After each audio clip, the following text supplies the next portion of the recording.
عزیز دوستو، حضرت سیدنا لقمان اپنے بیٹے کو نصیحت کرتے ہیں، اور قرآن مجید نے سورہ لقمان کے اندر آپ کی ان نصیحتوں کا ذکر فرمایا ہے۔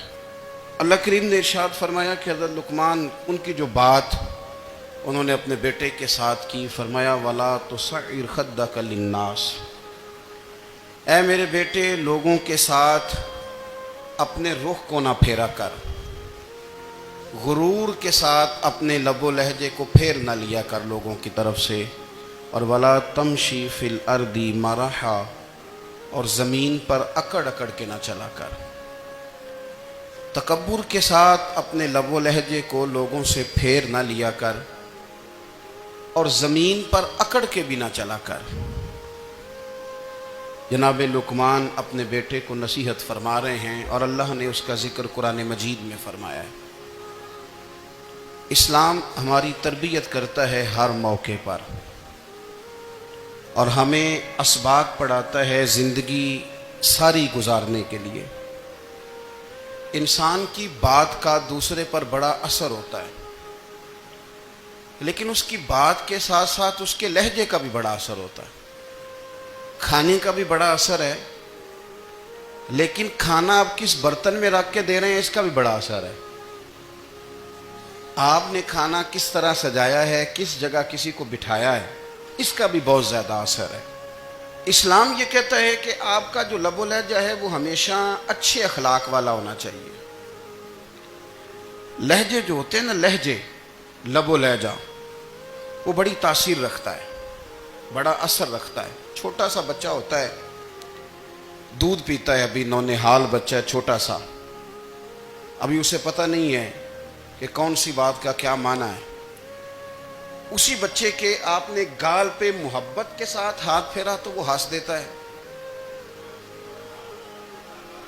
لیکن اگر آپ غصے کے ساتھ اس کی گال پہ ہاتھ لگاتے ہیں تو وہ رو دیتا ہے۔ آپ میری بات کو سمجھیں گے، ابھی اس کو لفظوں کے مفاہیم کا نہیں پتہ، معانی سے ابھی وہ آگاہ نہیں ہے، معنی نہیں جانتا، پر آپ نے کس لہجے کے ساتھ اس سے پیار کیا یہ اسے پتہ ہے۔ یہ جو لہجہ ہوتا ہے نا، لہجہ، اخلاق آپ کا، یہ بڑا اثر کرتا ہے۔ آپ نے گفتگو کی، لیکن اس گفتگو میں آپ کا انداز کیا تھا، لب و لہجہ کیا تھا۔ کچھ لوگ کہتے ہیں میں نے کوئی غلط بات کی ہے، بالکل ٹھیک بات کی ہے۔ بھئی آپ کی بات ٹھیک تھی، پر آپ کا انداز ٹھیک نہیں تھا۔ جہاں بات ٹھیک ہونا ضروری ہے نا، وہاں انداز ٹھیک ہونا بھی بڑا ہی ضروری ہے۔ آپ کے لہجے کا خوبصورت ہونا اور آپ کے لفظوں کا حسین ہونا بھی بڑا ہی ضروری ہے۔ اگر آپ تھوڑا سا معاشرے میں غور کریں تو کچھ لوگ ایسے ہیں جو طبعاً ہی بیچارے دنیا میں آئے ہی شکوہ کرنے کے لیے، ان کے لہجے سے نہ ترشروئی برستی ہے، تلخی ہے۔ وہ جی میں فلاں آدمی کے پاس گیا تو اس نے میری بات نہیں سنی، فلاں شخص سے میری ملاقات ہوئی، میں نے وقت گزارا پر وہ بندہ ٹھیک نہیں نکلا، فلاں کے ساتھ میں آگے بڑھنا چاہ رہا تھا پر میرے معاملات چل نہیں سکے۔ تو بھئی آپ دوسروں کو ناپتے اور تولتے رہے، آپ کو یہ دیکھ لینا چاہیے تھا کہ آپ کا انداز فکر ہی کہیں غلط نہ ہو۔ لہجے، اخلاق، یہ آپ کے لفظوں سے بھی زیادہ اثر بعض اوقات رکھتے ہیں۔ کسی نے کہا تھا کہ میرے لہجے میں غرور آیا تھا، اس کو حق تھا کہ شکایت کرتا تھا، میرے لہجے میں کچھ ایسا کہ جس پہ وہ بیچارہ پریشان ہو گیا، اب اس کا حق بنتا تھا وہ اس پہ شکایت کرتا۔ تو میرے عزیز، آپ بات کو یاد رکھیں گے کہ جو اخلاق ہے، آپ کا جو اخلاق ہے، جو آپ کا کردار ہے، وہ اپنی ایک خوبصورتی رکھتا ہے۔ اس لیے میرے نبی پاک صلی اللہ تعالیٰ علیہ وآلہ وسلم نے فرمایا تم میں کامل مومن وہ ہے جس کا اخلاق زیادہ اچھا ہے۔ جو کہانیاں زیادہ سناتا ہے وہ نہیں، جو اپنی خدمات زیادہ بتاتا ہے وہ نہیں، جو باقی سب کی نفی کر کے کہتا ہے کہ دنیا میں کوئی بندہ ٹھیک نہیں، صرف میں ٹھیک ہوں، وہ والا بندہ نہیں، بلکہ فرمایا جس بندے کا اخلاق زیادہ اچھا ہے۔ اخلاق دیکھیں، یہ جو آپ کا لہجہ ہوتا ہے نا، یہ بہت زیادہ اثرات مرتب کرتا ہے آپ کے گھر پہ بھی، باہر بھی۔ آپ اگر اپنی گفتگو میں باڈی لینگویج کو تھوڑا سا اچھا رکھیں کچھ لوگ ایسے ہوتے ہیں جو بات بڑی صحیح کرتے ہیں پر کچھ زیادہ ہی باتیں کرتے ہیں، تو وہ زیادہ باتیں کرنے کی وجہ سے ان کی جو صحیح باتیں ہوتی ہیں ان کا بھی وزن خراب ہو جاتا ہے، کیونکہ وہ زیادہ باتیں کرتے ہیں، ہر وقت بولتے ہیں، ہر وقت بات کرتے ہیں، تو جب وہ ٹھیک بات بھی کر رہے ہوں تب بھی ان کی بات کا لوگ اثر قبول نہیں کرتے۔ لیکن اگر ان کا لہجہ باوقار ہو، بات وہ تھوڑی کریں پر جتنی کریں ذرا سونی کر کے کریں، گفتگو میں خود بخود اثر پیدا ہو جائے گا، بات اچھی لگے گی۔ اخلاقی رویے اگر لوگوں کے زیادہ اچھے ہو جائیں، ایک تو مسکرانے کا بل کوئی نہیں آتا، اس کے پیسے کوئی نہیں لگتے، اور یہ بھی شکر ہے ابھی تک اس پر ٹیکس بھی کوئی نہیں، یہ بھی مقام تشکر ہے۔ تو اگر آپ بات کریں اور اس میں تھوڑی سی مٹھاس پیدا کر لیں، آپ تھوڑی سی بات میں نا مٹھاس، میرے ایک کلاس فیلو ہیں تو وہ تقریر کر رہے تھے اور میں سن رہا تھا، تو مجھے بعد میں کہنے لگے آپ تبصرہ کریں میں نے کیسی تقریر کی ہے۔ یہ ہوتا ہے نا جی، بعض اوقات دوست بیٹھتے ہیں بے تکلف تو کئی دفعہ کچھ باتیں ایسی ایک دوسرے کے ساتھ کرتے ہیں، تو مجھے کہنے لگے آپ بتائیں کہ میں بات کر رہا تھا تو کیسی تھی؟ تو میں نے کہا جب آپ بات کر رہے تھے تو میں ڈر رہا تھا، مجھے لگ رہا تھا کہیں آپ لڑ نہ پڑیں۔ بھئی آپ اطمینان سے بات کریں، آپ تسلی سے بات کریں، آپ خندہ پیشانی کے ساتھ بات کریں۔ میرے نبی پاک صلی اللہ تعالی علیہ وسلم نے فرمایا، مسلم شریف کی حدیث ہے، حضور فرماتے ہیں نیکی کو کبھی چھوٹا نہیں سمجھنا، نیکی کو حقیر نہیں سمجھنا، کچھ نہ ہو سکے تو اپنے بھائی سے مسکرا کے بات ہی کر لیا کرو، بات کرو تو تمہارے لہجے میں ترش روئی نہ ہو۔ بعض اوقات آپ تلخ بات کرتے ہیں، آپ کا لہجہ تلخ ہوتا ہے تو آپ کی صحیح بات بھی قبول نہیں کی جاتی، لیکن اگر آپ کے لہجے میں مسکراہٹ ہو، آپ کے لہجے کے اندر خوبصورتی ہو، تو آپ کے اپنے بھی آپ کے بیگانے بھی سب کے سب آپ کی بات کو تسلی کے ساتھ سمجھنا وہ گوارا کریں گے۔ اسی طریقے سے ہمارا دل کرتا ہے کہ لوگ ہماری بات سنیں، ہمارے گرویدہ ہوں، ہم جو پیغام دینا چاہتے ہیں وہ پیغام لوگ اچھے طریقے سے قبول کریں، اس پر لوگوں کی توجہ زیادہ ہو، یہ ہمارا شوق ہوتا ہے۔ اور دنیا میں اب تو فیمس ہونے کا شوق بڑا بڑھ گیا ہے، اب بڑا بڑھ گیا ہے۔ اب تو لوگوں کو نا شاید لوگ مقبولیت اسی کا نام لیتے ہیں کہ میرے اتنے لائکس ہیں، اتنے فالور ہیں، اتنے سارے لوگ ہیں تو شاید میں بڑا مقبول ہوں۔ یاد رکھنا،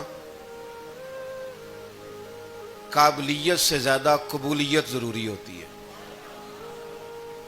فالور کیا کریں گے اگر رب بھی راضی نہ ہوا تو؟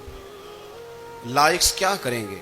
اگر تو قبول ہو جائے تو پھر چلو کسی لائکس کا بھی فائدہ ہے، کسی فالور کا بھی، اور اگر قبول نہ ہو تو پھر کوئی فائدہ جنوں پریتم اپنا آنکھ ہی نہ، وہ اجے سہاگن ہو ہی نہیں۔ تو جب وہ قبول کر لے پھر تو بڑی بات ہے، اور اگر قبولیت نہ ہو تو پھر بڑے بڑے مجمع بھی کوئی فائدہ نہیں دیتے۔ ہماری خواہش ہوتی ہے کہ لوگ ہمیں جانیں، لوگ ہمیں پہچانیں، ہمارا بڑا نام ہو، ہمارا بڑا ذکر ہو، ہمارے بڑے تذکرے ہوں۔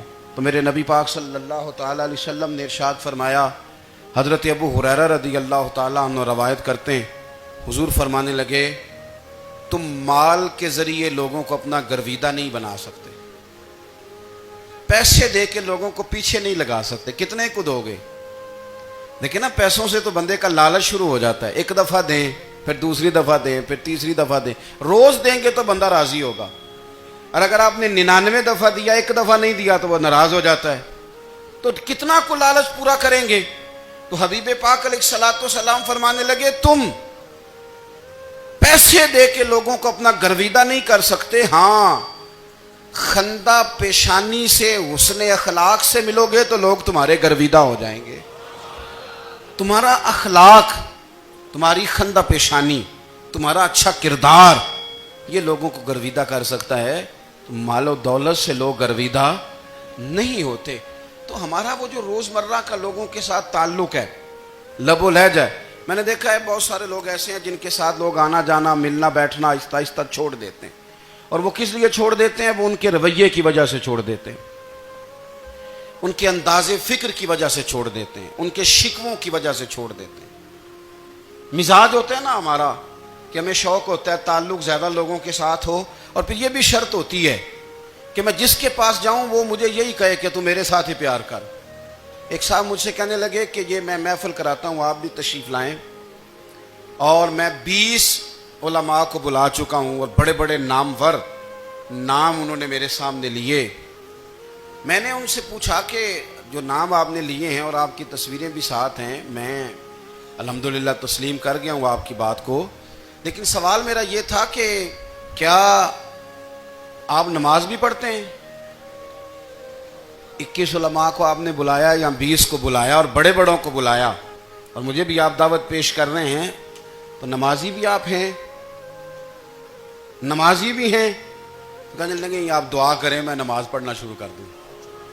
میں نے ان سے کہا خدا کے بندے، اب اگر تو کسی اور کو بتائے گا کہ 20 اتنے بڑے لوگوں سے میرا تعلق کر پڑتا میں نماز بھی نہیں، تو لوگ کیا سوچیں گے کہ 21 مولوی مل کے بھی ایک بندے کو نمازی نہیں بنا سکے۔ تو آپ اپنے لب و لہجے سے صرف باتوں سے گرویدہ کسی کو کر لیں گے؟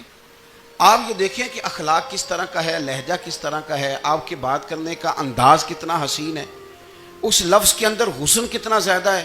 نبی پاک صلی اللہ علیہ وسلم بھی تبلیغ فرماتے، ہم بھی تبلیغ کرتے ہیں۔ میں اور آپ جب تبلیغ کرتے ہیں تو اس تبلیغ کے اندر شکوہ ہوتا ہے اور تنقید ہوتی ہے، اور بعض جگہ میں نے یہ بھی دیکھا ہے کہ طنز ہوتا ہے، طنز۔ ہم دوسرے کو دین کی دعوت رہے ہیں، لیکن ہمارے لب و لہجے سے طنز اور تش روئی چھلکتی ہے۔ تو دولت کے پیچھے لگ گیا ہے، تو بالکل جاہل ہے، تو بالکل تیرے خاندان میں سے بھی کوئی نہیں ادھر آتا۔ آپ طنز کر رہے ہیں، آپ دعوت دین نہیں دے رہے۔ دعوت دین تو گلدستے میں رکھ کے پیش کی جاتی ہے، اس کی تو ایک خوبصورتی ہے، اس کا تو ایک حسن ہے، اس کی تو اپنی ایک جاذبیت ہے، اس کی اپنی ایک نورانیت ہے۔ صحابہ کرام علیہم رضوان فرماتے ہیں کہ حضرت سعد بن معاذ رضی اللہ تعالیٰ عنہ کا جنازہ تھا، اللہ کے پیارے محبوب صلی اللہ تعالیٰ علیہ وسلم نے جنازے کی امامت فرمائی، اور جنازے کی امامت کے بعد ابھی نہ قبر کے تیار ہونے میں کچھ ٹائم باقی تھا، تو حضور زمین پہ تشریف فرما ہوئے، لوگ قبر کی تیاری میں ہیں۔ بعض اوقات ہوتا ہے نا ابھی قبر نہیں تیار ہوئی، تو کہتے ہیں کہ لکڑی کے ساتھ حضور نے زمین کریدنی شروع کر دی، اور دیر تک حضور نے چہرہ نور کو زمین کی طرف جھکائے رکھا، گویا زمین شرف دیدار حاصل کرتی رہی۔ دیر تک چہرہ نور جھکا رہا زمین کی جانب، حضور نے رخ نور کو پھیر لیا۔ صحابہ کہتے ہیں کہ ہم نہ بڑے، جب حضور ہمارے قریب ہوتے تھے تو ہمارا خیال ہوتا تھا کہ رحمت کی برکھا ہے، اپنے اپنے حصے کا کرم اڈیل لے اپنے اوپر۔ فرماتے ہیں منتظر تھے کہ حضور کب ہماری طرف رخ انور پھیریں اور ہم کریم سے کوئی بات سن سکیں۔ ارشاد فرماتے ہیں کہ ہم بڑے شدید منتظر تھے، دیر کے بعد نبی پاک علیہ الصلوۃ والسلام نے چہرہ انور اٹھایا، دیر کے بعد چہرہ انور اٹھایا۔ یہ دیکھیں تبلیغ ہو رہی ہے، اور جب حضور نے چہرہ انور اٹھایا تو آنکھوں میں آنسو تھے، رو رہے تھے، اور 3 دفعہ حضور نے فرمایا، چونکہ قبر تیار ہو رہی تھی، 3 دفعہ نبی کریم نے فرمایا لوگو قبر آخرت کی منزلوں میں سے پہلی منزل ہے، اس کی تیاری کر لو، اس کی تیاری کر لو، اس کی تیاری کر لو۔ 3 دفعہ حضور نے یہ جملے دہرائے۔ کیوں؟ ایک میں تبلیغ کرتا ہوں پر اس میں نہ درد ہے، نہ رونا ہے، نہ وہ لب و لہجہ ہے۔ ایک حضور دعوت دے رہے ہیں قبر کی تیاری کی، لیکن اس میں آنسو ہیں، اس میں خاص رغبت ہے غلاموں کے لیے۔ تو اپنی زندگی کے اندر جو ہمارا انداز تکلم ہے، ہمارا انداز گفتگو ہے، میں کہا کرتا ہوں کہ ہم نا دین کے لیے جب کلام کر رہے ہوتے ہیں تو شدت ہوتی ہے ہمارے جملوں کے اندر، بعض مقامات شدت کے ہوتے ہیں۔ آپ جہاد کی بات کر رہے ہیں، ناموس رسالت کی بات کر رہے ہیں، تو کسی جگہ آپ کے لب و لہجے کے اندر شدت کا ہو جانا برا نہیں ہے، بلکہ وہ اچھا ہے۔ لیکن میرے عزیز ہر وقت ہی کچھ لوگ تلخ ہیں، انہیں کسی وقت بھی آپ ان سے ملاقات کر لیں وہ لوگ آپ کو پریشان ہی نظر آئیں گے۔ حضرت سیدنا عبداللہ ابن عمر رضی اللہ تعالیٰ عنہ روایت کرتے ہیں کہ نبی پاک صلی اللہ تعالیٰ علیہ وآلہ وسلم نے ارشاد فرمایا کہ جنت میں ایسے بھی کمرے ہوں گے، جنت میں کچھ ایسے کمرے، کچھ ایسے مکانات بھی ہوں گے کہ باہر کھڑے ہوں گے تو اندر نظر آئے گا، اور اندر کھڑے ہوں گے تو باہر نظر آئے گا۔ یعنی ایک تو تم آئینے لگاتے ہو نا، وہ دیواریں اتنی شفاف ہوں گی کہ اندر باہر سے ان کا حسن دکھائی دے گا، حضرت سیدنا مالک اشعری رضی اللہ تعالیٰ عنہ بیٹھے تھے، کہتے ہیں میں نے فوراً عرض کی حضور وہ ملیں گے کس کو؟ وہ جو اتنے حسین گھر ہوں گے کہ دیواریں ہی شیشے کی محسوس ہوں گی، اندر باہر سے حسن کے جلوے دکھائی دیں گے، حضور وہ ملیں گے کسے؟ تو اللہ کے پیارے محبوب علیہ السلام نے فرمایا وہ اس کو ملیں گے جو گفتگو اچھی کرے گا، جو گفتگو اچھی کرے گا، لب و لہجہ اخلاق والا ہوگا، گفتگو اچھی کرے گا، لوگوں کو کھانا کھلائے گا، اور جب لوگ سو رہے ہوں گے تو وہ اٹھ کے اپنے رب کی عبادت کرے گا۔ اس شخص کو وہ مکانات ملیں گے جن کی دیواریں آئینے کی مانند ہوں گی، جن کا حسن تازہ ہوگا، جن کو اللہ تبارک و تعالیٰ نے اپنے فضل سے مزین کیا ہوگا، سنوارا ہوگا۔ ہم اگر تھوڑی سی توجہ کریں نا تو کئی دفعہ وقت گزر جاتا ہے، لہجہ نہیں بھولتا، لہجہ یاد رہتا ہے۔ آپ تو 2 منٹ کے لیے غصے میں تھے نا، تو آپ نے کوئی بات کر دی کسی غریب کو، کسی شخص کو، آپ غصے میں تھے، آپ نے کہہ دیا، اس بیچارے نے سن لیا، لیکن وہ باتیں اسے سونے نہیں دیتی، بار بار یاد آتی۔ کوئی آپ کے ساتھ تلخ کلام کر دے نا، کبھی تلخ گفتگو کر دے، بندہ جب سامنے آتا ہے وہ باتیں یاد آ جاتی ہیں، تکلیف ہوتی ہے، اور وقت گزر جاتا ہے۔ لڑائیاں ہمیشہ چل نہیں سکتی۔ لڑائی کتنی دیر کی ہوتی ہے؟ 1 دن کی، 2 دن کی۔ قتل بھی ہوں تو اگر قاتل کو پھانسی بھی ہو جائے تو پھانسی کے بعد بالآخر لڑائی تو ختم ہو ہی گئی نا۔ لڑائی ہمیشہ چلتی، تلخی ہمیشہ چل سکتی نہیں۔ تلخی روٹین میں چلنے والا سکہ، کوئی سکے روٹین میں چلتے وقتی ہوتے، یہ جو غصے کا لب و لہجہ ہے، تلخی کا سکہ، یہ بھائی روٹین میں نہیں چلتا، اس نے ایک نہ ایک دن ختم ہو جانا ہے۔ روٹین میں پیار ہی چلتا ہے۔ حضرت جابر ابن عبداللہ کہتے ہیں حضور پہلے دن مدینہ منورہ آئے، میں زیارت کے لیے گیا تو میں نے مسکراتے دیکھا۔ 10 سال میں دیدار کرتا رہا، اور وصال سے چند دن پہلے بھی میں نے زیارت کی تو مدینے والے محبوب کو مسکراتے ہوئے ہی دیکھا ہے۔ یہ جو آپ کا لب و لہجہ ہے نا، اخلاق والا، حسن والا، مسکرانے والا، یہ لب و لہجہ نا ذرا لمبا چلتا ہے۔ یہ روٹین ہے، یہ روز چلے گا۔ یہ سکہ وہ ہے جو رائج الوقت رہتا ہے، یہ کبھی بھی ختم ہونے والا یہ خزانہ ہے۔ تو یہ جو آپ کا تلخ لب و لہجہ ہے، یہ روٹین نہیں۔ عارف رومی رحمۃ اللہ علیہ فرماتے ہیں کہ وہ مثال دینے کے لیے بات سمجھاتے ہیں، فرماتے ہیں ایک شخص جنگل میں لکڑیاں کاٹنے جایا کرتا تھا تو شیر سے دوستی ہو گئی، یعنی ڈائریکٹ بادشاہ سے دوستی ہو گئی، اور بادشاہ بھی وہ جو جنگل کا بادشاہ ہے، جنگل کے بادشاہ سے دوستی ہو گئی۔ اب وہ لکڑہارا غریب آدمی تھا، لکڑیاں تو کاٹنی ہوتی تھی، تو وہ جنگل کا بادشاہ اعلان کر دیتا جانوروں کو کہ میرا دوست آیا، ایک تو کوئی تنگ نہ کرے، اور دوسرا یہ کہ سب لوگ مل کے اس کے ساتھ تعاون کریں۔ کبھی کوئی جانور لکڑیاں اکٹھی کراتا، کبھی کوئی اپنی پشت پہ گدھا، بیل، گھوڑا، خچر رکھ کے وہ لکڑیاں باہر چھوڑنے آتا۔ تو اب اس کی بڑی دھوم مچ گئی جنگل کے اندر، لکڑہارا مزدور تھا، وہ بادشاہ سے دوستی کر کے بادشاہ ہی بن گیا۔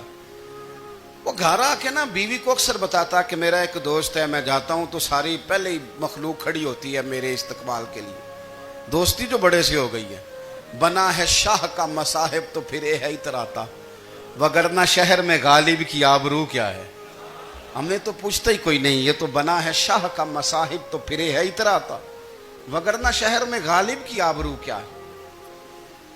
تو وہ لوگوں کو بتاتا، بیوی کو بھی بتاتا دوست ہے، تو بیوی کہنے لگی اتنی تو تعریفیں کرتا، یہ نہیں بتایا کہ وہ جنگل کا شیر ہے، بس نیرا دوست بتا دیا۔ بیوی کہنے لگ گئی کہ تو اتنا جو اس کا ذکر کرتا ہے تو کسی دن بلا نا، بلا کسی دن تاکہ اس کی دعوت کریں۔ اب اس نے پھر نہ اس کو پردے میں رکھا، کیا کہتے ہیں آج کل، سرپرائز دینا ہے، ان کا سرپرائز دینا ہے جی، پردے میں رکھا کہ وہ شیر ہے۔ تو وہ بلا لیا گھر۔ اب اس کے لیے کچا گوشت، ظاہر ہے شیر نے کچا گوشت سکھانا تھا۔ وہ کہنے لگی پکانا کس طرح کا ہے؟ وہ کہنے لگا جب وہ آئے گا پھر بتاؤں گا۔ اب وہ کچا گوشت 2-3 بکرے ذبح کر کے ڈال دیے، وہ آ گیا شیر۔ عارف رومی کہتے ہیں جب وہ آیا نا تو اس کی بیوی نے دیکھا تو اس نے ایک سخت جملہ کہہ دیا، کہنے لگی اوہو میں سمجھی تھی پتہ نہیں کون ہے، اس طرح کے درندے تیرے یار ہیں، کتے بلے دوست بنائے ہوئے ہیں. یہ کیا بات ہوئی؟ خیر وہ شیر نے سن لیا، گوشت کھایا، وہ چلا گیا. اگلے دن لکڑ آرا لکڑیاں کاٹنے گیا تو شیر نے ملاقات کرتے ہی لکڑ آرے سے کہا کہ یہ نا کلاڑی اٹھا اور میری پشت پہ نا ایک زخم کر دے. اس نے کہا نہیں میں یہ کام نہیں کرتا، تو میرا دوست ہے. اس نے کہا سن بھائی، میں نے پیار سے کہا ہے تو مان جا، ورنہ میں ہوں شیر، میں نے تجھ سے منوا ہی لینا ہے، میں کوئی تکلیف دوں گا مناسب نہیں، تو کر. اس نے کلاڑی اٹھائی اور اس کی پشت پہ ایک زور سے زخم لگا دیا، خون بہنے لگا. اس نے کہا تو نے آج کے بعد آنا ہے، لکڑیاں کاٹنی ہے، تجھے کوئی کچھ نہیں کہے گا، بس یہ ایک حکمت تھی جو میں نے کیا ہے. قصہ مختصر. وہ آتا رہا، لکڑیاں ملتی رہیں، خدمت بھی ہوتی رہی. 6-8 ماہ گزر گئے. ایک دن شیر اس سے کہنے لگا یہ میرے ذرا بال اٹھا کے دیکھ، وہ جو تو نے زخم لگایا تھا وہ کہاں پہ ہے. اس نے وہ بال اٹھا کے دیکھا تو زخم ملا ہی نہیں، کئی جگہ پہ ٹٹولا کا یار یہاں تھا یہاں تھا یہاں تھا. شیر نے پھر کیا کمال ہی جملہ کہا.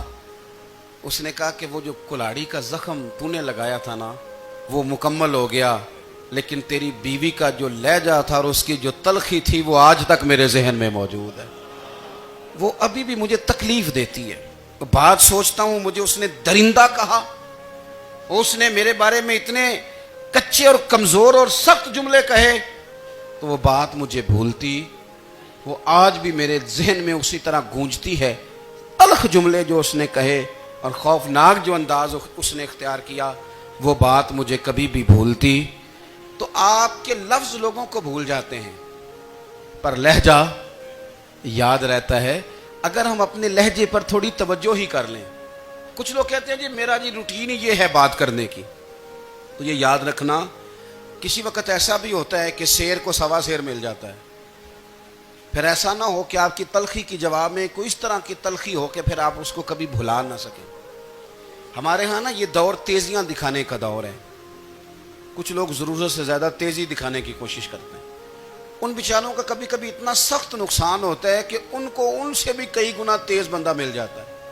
وہ کسی ایسی جگہ جا کے بیچارے الجھ جاتے ہیں جہاں سے واپسی کا راستہ نظر نہیں آتا. حضرت ہانی رضی اللہ تعالیٰ عنہ اپنی قوم کے ایک وفد کے ساتھ نبی پاک صلی اللہ علیہ وسلم کی بارگاہ میں حاضر ہوئے. نبی پاک علیہ السلام نے ان کی ساری باتیں سنی تو ان میں سے ایک شخص نے عرض کی یا رسول اللہ صلی اللہ علیہ وسلم میں نا زیادہ باتیں نہیں یاد رکھ سکتا. حضور میں شاید کمزور حافظے والا ہوں، زیادہ باتیں نہیں میں یاد رکھ سکتا. حضور مجھے کوئی ایک ایسی بات آپ ارشاد فرما دیں کہ میں عمل کروں تو پھر جنت میرا مقدر بن جائے. میں چاہتا ہوں کہ مجھے کچھ ایسا مل جائے کہ میں اسی پر عمل. وہ کہا تھا نا درویش نے کہ علم و بس کری ہو یار کیونکہ ایک کوئی حرف تینو درکار. تو مجھے کوئی ایسی چیز مل جائے کہ وہ پھر جنت میرا مقدر بنے. تو حضور نے فرمایا 3 کام کرنا. ایک تو گفتگو جب بھی کرنا اچھی کرنا، تمہارا لب و لہجہ تمہاری گفتگو میں کبھی کوئی کمزوری نہ آئے، گفتگو اچھی کرنا، اچھی گفتگو. اور دوسرا حضور نے فرمایا سلام کو عام کرنا. اور تیسرا فرمایا لوگوں کو کھانا کھلانے میں رغبت پیدا کرنا. یہ کام کر پھر اللہ تبارک و تعالی تیرے مقدر میں جنت کو شامل فرما دے گا. تو میرے عزیز آپ اس بات کو سمجھیں کہ ہمارے اخلاقی رویے، ہمارا کردار، ہمارا لب و لہجہ، ہم نا ڈنڈے کے زور پر حکومت قائم کرنا چاہتے ہیں. آپ کو پتہ ہے بہت سارے ملکوں میں دین گیا اور پھر اللہ تعالیٰ معاف کرے بعض جگہ پہ دینی اقدار کو، دینی لوگوں کو زوال بھی آیا. بر صغیر پاک و ہند میں دین آیا لیکن اللہ کے فضل سے زوال نہیں آیا اور کبھی آئے گا بھی نہیں، کبھی آئے گا بھی نہیں. وہ جو ہم پہ بڑا اعتراض کرتے ہیں نا ہمارے معاملات پہ اور بڑے بڑے فتوے دیتے ہیں، یہ بات وہ بھی کہتے ہیں کہ ان کے دلوں میں عشق رسول کی شمع بہت زیادہ فیروزہ ہیں. یہ بیگانے بھی مانتے ہیں. کیوں بھلا؟ اس کی وجہ سمجھیں. ہمیں جو دین پڑھایا ہے وہ صوفیاء نے پڑھایا ہے، اور صوفی جو دین پڑھاتا ہے نا اس کا لب و لہجہ میٹھا بڑا ہوتا ہے، اس کے لب و لہجے میں اخلاص بڑا ہوتا ہے، اس کے لب و لہجے میں للہیت بڑی ہوتی ہے، تلخی نہیں ہوتی. تو وہ دین پڑھاتے نہیں، وہ گھول کے پلا ہی دیتے ہیں. انہوں نے نا لوگوں سے پیار ڈالا, لوگوں کی ان کے ساتھ محبت ہو گئی, پیار ہو گیا. پھر انہوں نے میٹھے انداز میں لوگوں کو دین سمجھایا, ان کو اچھے طریقے سے اچھے لب و لہجے میں دین کی اور خیر کی باتیں ان تک پہنچائیں. اس کا فائدہ یہ ہوا میرے عزیز کہ لوگوں کی روحوں تک دین اتر گیا ہے. ہمارے وہ بچے جن کی عمریں ابھی بالکل چھوٹی ہوتی ہیں, 4 سال 5 سال کی, وہ بھی رسول پاک کا نام لیتے ہیں تو بڑے وجد کے عالم میں لیتے ہیں. کیوں؟ اس لیے کہ ہمارے بزرگوں نے ہمیں اچھے طریقے سے, اس لیے نبی پاک صلی اللہ تعالی علیہ وسلم نے فرمایا کہ حسن اخلاق والا آدمی اپنے اخلاق کی بنیاد پر نفلی روزہ رکھنے والوں اور رات کو قیام کرنے والوں سے زیادہ فضیلت حاصل کر لیتا ہے. اس لیے کہ اس کا اخلاق, اس کا لب و لہجہ, اس کا انداز, اس کی گفتگو, وہ جو گفتگو اس کی ہوتی ہے وہ اتنی میٹھی ہوتی ہے کہ لوگوں کے دل نہیں ٹوٹتے, بلکہ بعض اوقات اس کی گفتگو کی وجہ سے جو غم زدہ آدمی ہوتا ہے اسے سکون مل جاتا ہے, اسے تسلی. دیکھیں, انسان نے انسان رہنا ہے, اس نے نہ فرشتہ بننا ہے معاذ اللہ, نہ اس نے خدا بننا ہے, اس نے انسان رہنا ہے.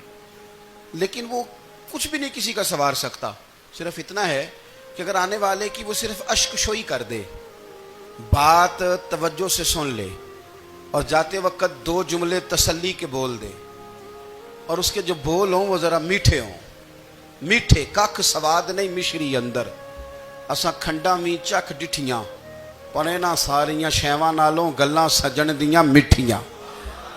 اگر انداز تھوڑا سا شستہ ہو, انداز تھوڑا سا ٹھیک ہو, لب و لہجہ تھوڑا سا ٹھیک ہو. اب ہمارے جو جدید اسکالر آئے ہیں وہ کہتے ہیں باڈی لینگویج. باڈی لینگویج کیا ہے؟ نہیں, آپ نے کچھ بھی نہیں کہا, لیکن کسی بندے کی طرف دیکھ کے نا آپ تنزن ہنسے ہیں, صرف تکلیف ہوتی ہے کہ نہیں؟ تو آپ نے بات تو کی کوئی نہیں. اس کا مطلب ہے لفظوں کا نہیں, لہجوں کا بھی اثر ہوتا ہے, لہجوں کا بھی اثر ہوتا ہے. جو لہجے ہوتے ہیں یہ بڑے دیرپا ہوتے ہیں, ان کے اندر بڑی مسکراہٹ ہوتی ہے, ان کے اندر بڑا پیار ہوتا ہے. اور آپ ترشروح ہو کے جب کوئی کام کرتے ہیں, سخت ہو کے کوئی کام کرتے ہیں, تو پھر اس کے اندر حسن نہیں رہتا, خوبصورتی نہیں رہتی. نبی پاک علیہ السلام کا فرمان سنیں, میں بات کو سمیٹوں, کلیجہ ٹھنڈا کرتا ہے. حضور نے فرمایا قیامت کے دن میرے زیادہ قریب وہ لوگ ہوں گے جن کے اخلاق زیادہ اچھے ہوں گے. ان کو نہ ذرا نیڑے جگہ ملے گی, قرب میں ذرا جگہ ملے گی, قرب میں. اساں جے ہاں گناہیاں دا جدوں اعمال نامہ پھرول ہوئے, ذرے ذرے نے سامنے آ جانا ہے, جو جو منہ تھی بولیا بول ہوئے. اساں کول حضور دے بیٹھ رہنا ہے, لکھ عمل ترکڑی تول ہوئے, او دے کولوں کی رب نے حساب لینا جڑا بیٹھا ہی محمد دے کول ہوئے. او دے کولوں کی رب نے حساب لینا بیٹھا ہی حضور دے. تو نبی پاک نے فرمایا بیٹھ جاؤ گے میرے قریب, پر شرط ہے اخلاق اچھا ہونا چاہیے, تمہارا لب و لہجہ شستہ ہونا چاہیے. جگہ نیڑے مل جائے گی, نیڑے جگہ مل جائے گی, پر پہلے آنے والوں کو نہیں. کوئی کہے میں پہلے گیا ہوں تو مل گئی, نہ اسے ملے گی جس کا اخلاق اچھا ہے, جس کا لب و لہجہ ٹھیک ہے, جس کا انداز فکر اچھا ہے. اور ان کا جواب پتھر سے دینا بھی چھوڑ دیں, بس تھوڑا سا اپنے سٹائل میں نرمی لائیں, انداز میں نرمی لائیں. کئی دفعہ آپ صحیح بات بھی کرتے ہیں لیکن وہ لہجہ ٹھیک نہیں نہ ہوتا, تو صحیح بات بھی قابل قبول نہیں ہوتی. ویسے ایک بات عرض کروں, اگر روز کی بنیادوں پہ جس طرح تھوڑی سی واک کرتے ہیں تو روز کرنی پڑتی ہے نا, روز کرنی پڑتی ہے. تو کوئی بھی آپ ڈاکٹر کے پاس جاتے ہیں تو وہ دوائی بتائے تو روز کھانی پڑتی ہے, پرہیز بتائے تو روز کرنا پڑتا ہے. تو تھوڑا سا نا لب و لہجے پہ بھی توجہ دیں. جس طرح منہ روز دھوتے ہیں نا, دھونا ہی پڑتا ہے, تو اسی طرح اگر تھوڑا سا لہجہ بھی دھونا شروع کر دینا. یہ جو لوگ آپ سے تھوڑا تھوڑا شکوہ کرتے ہیں, تو اس نے کہا تھا کہ میرے لہجے میں غرور آیا تھا, اس کا حق تھا کہ وہ شکایت کرتا. تو کہیں تو ایسا ہے نا, کہیں تو کوئی تو بات بہو نے غلط کی ہے نا کہ ساس رو رہی ہے. کچھ تو ساس نے ایسا کہا ہے نا کہ بہو بیچاری کپڑے باندھ کے بچوں سمیت کہتی ہے گزارا نہیں ہوتا. کچھ تو ایسا بھائی آپ نے کہا ہے نا کہ کسی شخص کے من پسند روٹی پکی ہے پر وہ بیچارہ 3 دن سے کھا نہیں سکا. کوئی تو بات ایسی ہوئی ہے نا کہ سامنے والا تڑپ کے رویا ہے اور ہنسنا بھول گیا ہے. کچھ تو آپ نے کہا ہے نا. کچھ تو آپ نے کہا ہے نا کہ ایک آدمی تیار ہو گیا ہے کہ اب اس محلے میں رہوں گا ہی نہیں. کچھ تو ایسا ہوا ہے نا کہ لوگ پردیسی ہونے لگ گئے ہیں. کچھ تو ایسا ہوا ہے نا کہ سالوں بسنے والوں نے علاقے چھوڑ دیے ہیں. کچھ تو ہم ایسا تلخ کرتے ہیں کہ ہمارے اپنے پھر ٹھان لیتے ہیں کہ بس بھائی آج کے بعد تجھ سے ملنا نہیں. اس کا مطلب یہ ہے کہ تھوڑی دیر کا صرف لب و لہجے کا سخت ہونا اگر ہم ٹھیک کر لیں تو ہو سکتا ہے ہمارے دائیں بائیں والے بہت سارے لوگ سکھ میں آ جائیں, پیار میں آ جائیں, ان کو تھوڑا اطمینان ہونے لگ جائے. اپنے لہجوں پر, اپنے اٹھنے بیٹھنے پر, میل ملاپ پر تھوڑی توجہ دیں, تھوڑا سا خیال کریں. اللہ کے حضور دعا ہے مالک کریم سمجھنے کی توفیق عطا فرمائے.